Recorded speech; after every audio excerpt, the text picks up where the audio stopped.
Hello my people! In today's video we are going to be talking about 9 tips of improving your photography.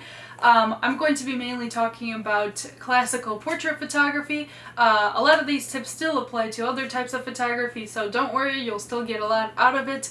I'm going to go ahead and get started because I do not like long intros. Number 1, understand your lighting. If you do not understand your lighting, unfortunately, your photos are going to either look very average or they're going to be worthless.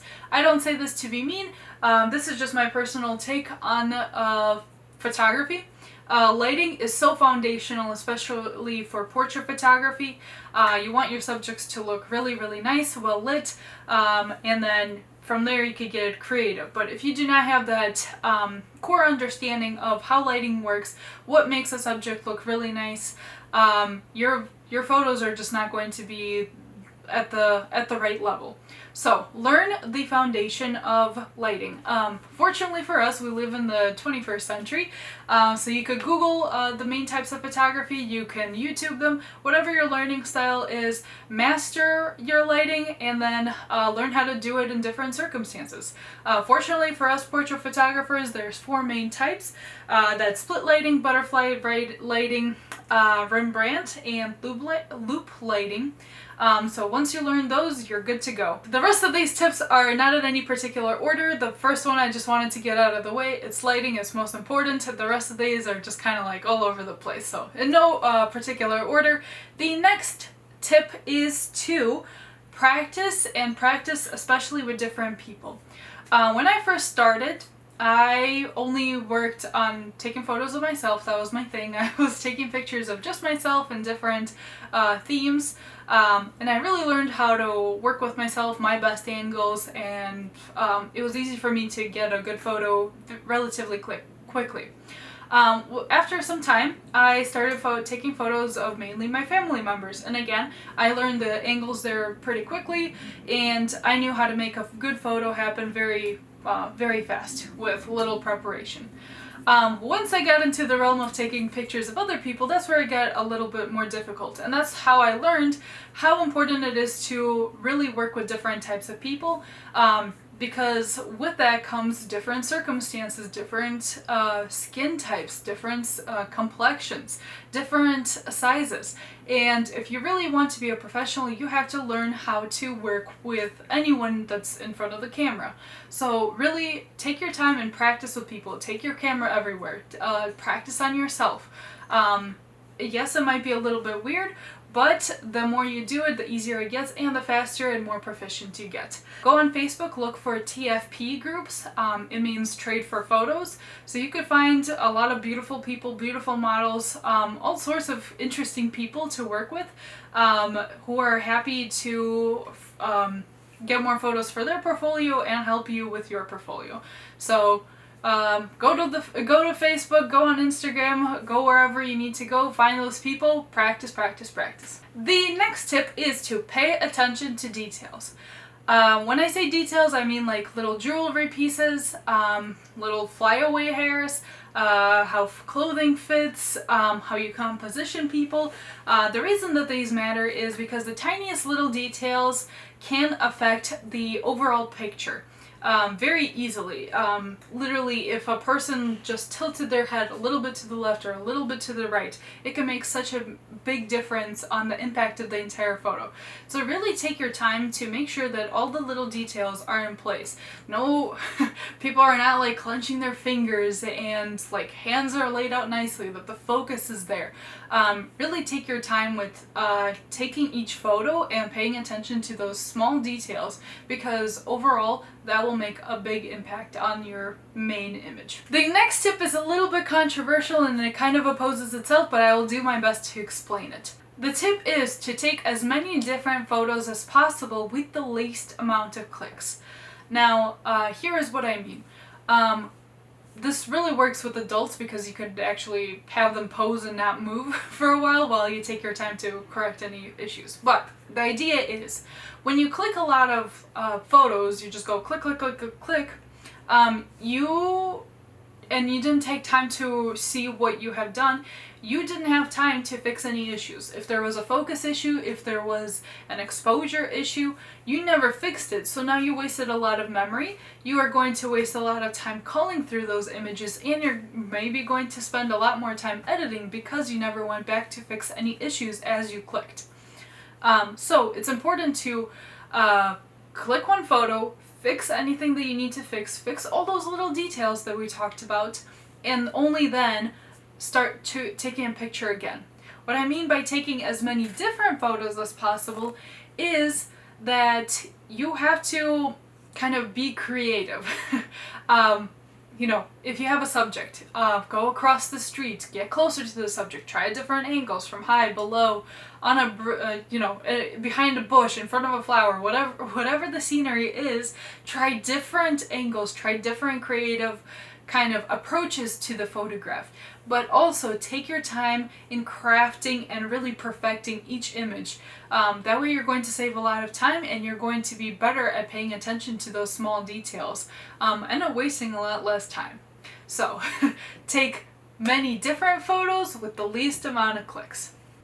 I do want to add to this tip is that this only works with adults, as I said a little bit earlier, is because you could tell them to not move while you perfect whatever you need to perfect. This does not work on like wedding photography or like sports photography, because you need to have a lot of images and really capture that emotion as it's happening, or emotion or motion as it's happening. So it doesn't work for wedding photography or sports photography, but if it's classical portraiture, really take your time with everything. Make people feel great about themselves. As a portrait photographer, whether you're working with a model or a client, you're often hired to make people look beautiful. So you want them to feel their best as you're working with them. That means giving them compliments, giving them feedback, making sure that they feel great, and keeping that conversation going. Because if you get quiet and kind of awkward with working with the person, or you really make them feel kind of bad about themselves, those subtle expressions are going to show through on the images. So really take time to take interest in the person, ask them questions, give them feedback, give them especially positive feedback, especially whenever you get like a really good image and you're really happy about it, tell them about it, and actually show the image on like your little viewfinder on your camera. That will make all the difference, and the, expression and like happy vibes are going to show through on the photographs. So really be nice to everyone and make people feel great about themselves. The next tip is to have a mood board or an inspiration for every single photo shoot that you do. Especially if you're working with models or brands or clients, this is especially important because if they have an idea and they want you to recreate it, you have to know what you're working with and kind of make sure that you're right on track of what they're looking for. But if you're doing just a creative project for yourself or just for a portfolio piece, still have something in mind that you want to accomplish, and make sure that your model or whoever you're working with is on board with that. What this does is that your photos, again, go from being average or kind of worthless, sorry again, not trying to be mean, just trying to be real, to very elevated and professional and kind of conveying a much more interesting idea. When you take the time to really think through the colors, the clothing that they're wearing, the makeup, the hair, whatever goes into your image, it just elevates it so much more than if somebody just grabbed t-shirts, a t-shirt, shorts, and flip-flops. Conveying that whole idea just made your photography go from here to all the way up here, and it's just so much more beautiful and so much more powerful because every single little detail, again, remember we were talking about detail, every detail is thought through and was placed there intentionally. And intentional versus just like on the fly, it just creates a lot more a powerful message. Always have an idea, always have inspiration images, and have the people really dress the part, because it elevates you as the professional and elevates your brand and your portfolio when you do that. The next tip is to have your work critiqued by a master or an advanced photographer. The reason, again, for this is to take your photos from zero to professional. The only way that you're going to do that is by getting feedback about your work, and also knowing really what you need to improve on. What happens over time is that you get used to your own work, you kind of see the same images in front of you, and you stop seeing all those small details that might need improvement.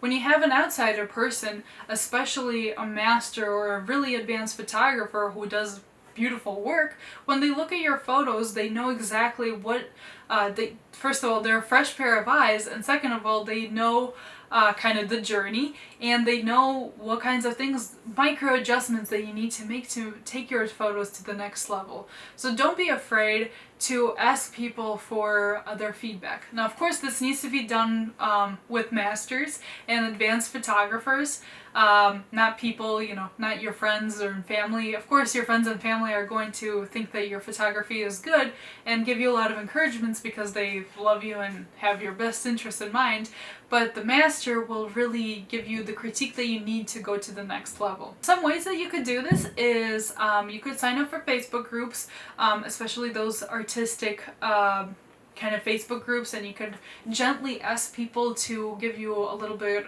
constructive criticism.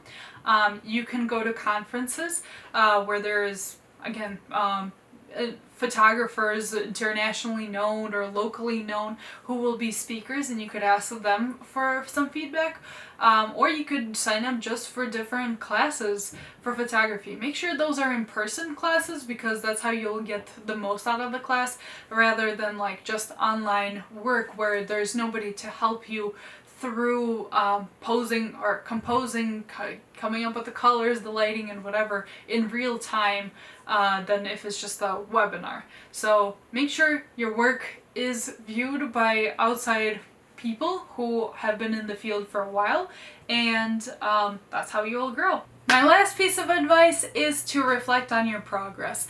On my computer, I actually have folders for every year of photography that I've done, and it's actually organized by different months and days. So every once in a while I sit down and really look at the photos that I took way back then versus the photos that I took now. And it's really cringy. However, this is good because I know and I see how much I've changed and grown and improved over time. It's really important to sit down and really see what your progress is like, and first of all, appreciate yourself and the change and the growth that you've done over this time, and pat yourself on the back for that, because I'm sure you have a lot to be proud of. At the same time, you could set new goals. You can set new kind of things that you need to do to accomplish those goals. If you don't sit down and reflect, you really are not striving for anything, and you don't appreciate yourself. So really, it's important to sit down and just appreciate yourself and see what your next steps are. See where you want to go as an artist, as a photographer. It's really important, and I'm sure that you'll learn actually a lot about yourself and what you've done, and the things that you need to do to get to the next level again. So those are my 9 tips. Maybe there was 8 of them, maybe there was 10. I've lost track at this point. But if you like this content, please give it a thumbs up and comment your favorite tip down below. If you have any questions or ideas that you would like me to go further into, please let me know, because I would like to make a video on it.